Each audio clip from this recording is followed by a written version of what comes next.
Et si vous pouviez entendre les pensées de tout le monde autour de vous? Imaginez un instant. Vous êtes dans la rue, et chaque pensée, chaque émotion cachée, chaque secret flotte dans l'air, visible à tous. Ce serait un monde radicalement différent, n'est-ce pas?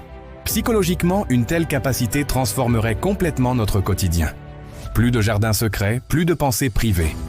Tout ce qui traverse notre esprit deviendrait public. Comment réagirions-nous?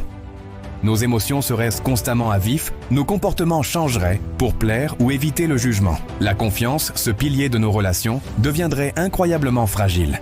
Imaginez le stress et l'anxiété provoqués par cette surcharge sensorielle permanente, ce bruit mental incessant. Ce serait un véritable défi pour notre équilibre psychologique. Mais ne soyons pas si pessimistes. Il y aurait aussi des avantages incroyables. Pensez à l'empathie décuplée.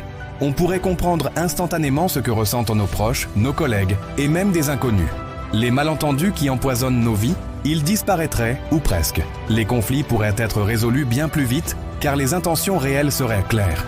Notre communication non verbale deviendrait surpuissante. Chaque micro-expression, chaque signal subtil serait décrypté en temps réel, créant une connexion humaine plus profonde et authentique. En réalité, sans même parler de télépathie, la science nous montre déjà que nous sommes des experts pour lire les autres, même inconsciemment. Les études sur la communication non verbale prouvent que nous captons en permanence une multitude d'indices sur les émotions et les intentions des gens. La télépathie ne ferait qu'amplifier ce phénomène naturel. Les mêmes grands principes psychologiques resteraient valables. Notre perception serait toujours subjective, notre attention sélective, et nous serions toujours influencés par nos propres biais cognitifs et par la pression sociale. La lecture des pensées ne serait pas une vérité absolue, mais une nouvelle couche d'informations à interpréter.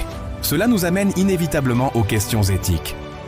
Si nous pouvions lire dans les pensées, ou tracer la ligne, le concept même d'intimité serait menacé. Comment garantir le consentement?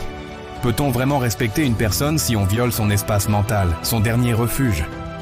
La liberté de penser, ce droit fondamental que nous tenons pour acquis, deviendrait un luxe rare et précieux. Une société où les pensées sont transparentes pourrait vite devenir un cauchemar totalitaire si des garde-fous ne sont pas mis en place. Alors, la grande question, c'est pour vous. Seriez-vous prêt à vivre dans un monde où chaque pensée est visible? Quels sont, selon vous, les plus grands bénéfices et les plus grands dangers d'une telle capacité? Je suis vraiment curieux de connaître votre avis, alors partagez vos réflexions dans les commentaires juste en dessous. Si ce genre de questions vous intéresse, n'oubliez pas de liker la vidéo et de vous abonner pour ne pas manquer nos prochaines explorations. Merci de m'avoir écouté et à très bientôt.